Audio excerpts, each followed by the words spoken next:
कुर्डू मुरुम उपसा प्रकरणी उपमुख्यमंत्री अजित पवारांच्या अडचणीत वाढ। मुरुम उत्खनन बेकायदेशीर असल्याचा तहसीलदारांचा ठपका। अहवालामुळे अजित पवार अडचणीत येण्याची शक्यता। कुर्डू मुरुम प्रकरणी गुन्हा दाखल झालाच पाहिजे। सामाजिक कार्यकर्ते अंजली दमानिया यांची झी24 तासवर मागणी।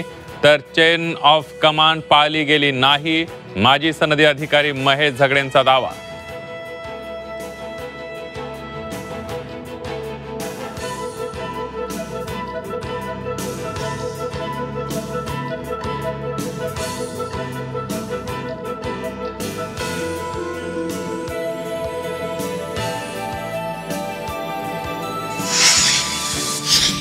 आरक्षणासाठी कुणीही आत्महत्या करू नये। लातूरमधील तरुणाच्या आत्महत्येनंतर भुजबळ, पंकजा मुंडेंसह विविध राजकीय नेत्यांचं आवाहन।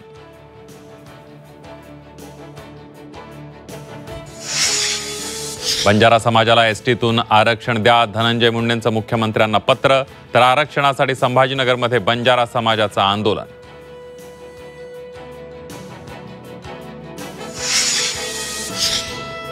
नाशिकनंतर महाराष्ट्रभर सत्ताधाऱ्यांविरोधात उद्रेक दिसणार। शिवसेना मनसेच्या मोर्चातून संजय राऊतांचा सरकार विरोधात एल्गार।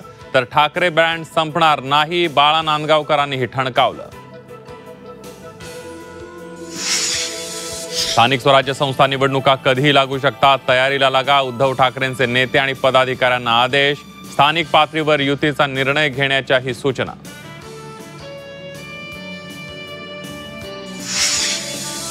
स्थानिक स्वराज्य संस्था निवडणुकीला वेग। जिल्हा परिषद अध्यक्ष, उपाध्यक्ष, सभापतींचं आरक्षण जाहीर।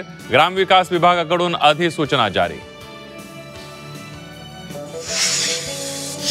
वाढदिवसानिमित्त सरपंचाचा हवेत गोळीबार। बीडच्या गेवराई तालुक्यातील रुई गावातील घटना।